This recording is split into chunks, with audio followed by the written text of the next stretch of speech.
Hello, starting at the end of each month or during the month, I'll be giving my first 2022 or my Senate predictions for that one a month, and then as we get closer to the midterms, obviously more. But what I think will happen, and I'm just going to quickly add an independent here, but what I think will happen in these races, and let me actually lock it here. So what will happen in these races? So I first have to start off by putting as Georgia, Jon Ossoff will be in the Senate for 6 more years. But so 34 independent or 34 toss-up seats. Democrats only need 14. Republicans need 20 of those seats, or 21 maybe, to have a majority. So let's get into safe states that I think we're going to have in the upcoming election.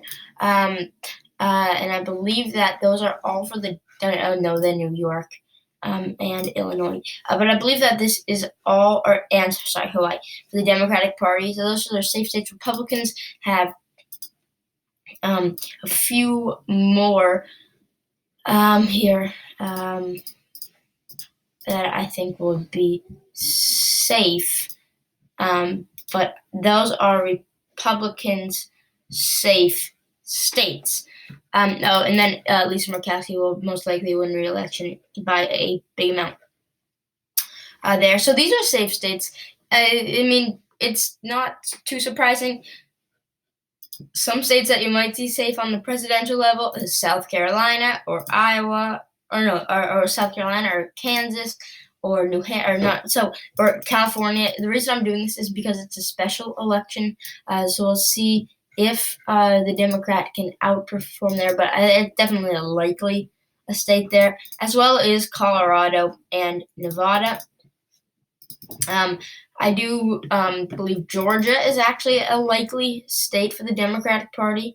I just think that it's very possible that it goes to the Democrats by a pretty big, not a big amount, but with polling data from there, it just seems like it's a blue state, and it will go blue on election day, in 2020. I think that Raphael Warnock could win in there. But let's go to the rest of the map and do the Republican likely states. So here we're going to add in such states as South Carolina, Kansas, Iowa, and then those states.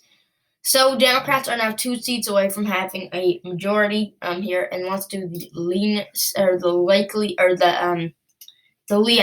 states here. So I think New Hampshire is a lean state because even if they put Chris Sununu up, then Chris Sununu has a chance. But I think it is a lean state.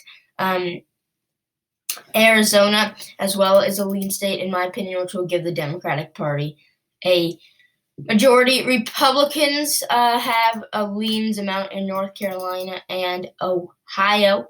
And I think the rest of these are tilt states. So I think Pennsylvania goes to Democrats by a tilt margin just because it's an incumbent party is Republican, and same as Wisconsin. Republicans get Florida by a lean margin, especially if they put Ivanka Trump up. If they put Ivanka Trump up, then that's definitely a Democratic state. But I'm going to say that Rubio's running there, so a lead state. So let's finish with the Democrats with 57, Republicans with 47, and Independents with 1 seat here. And that's if Lisa Murkowski doesn't switch parties, then that's a Republican safe seat. But if she does, it's an independent safe seat. So later today, I'll be coming out with my first 2022 governor predictions. I've already done a couple of them, but I will be coming out with a different one. So thank you for watching this video, and I will see you in the next one, which is my governor's predictions.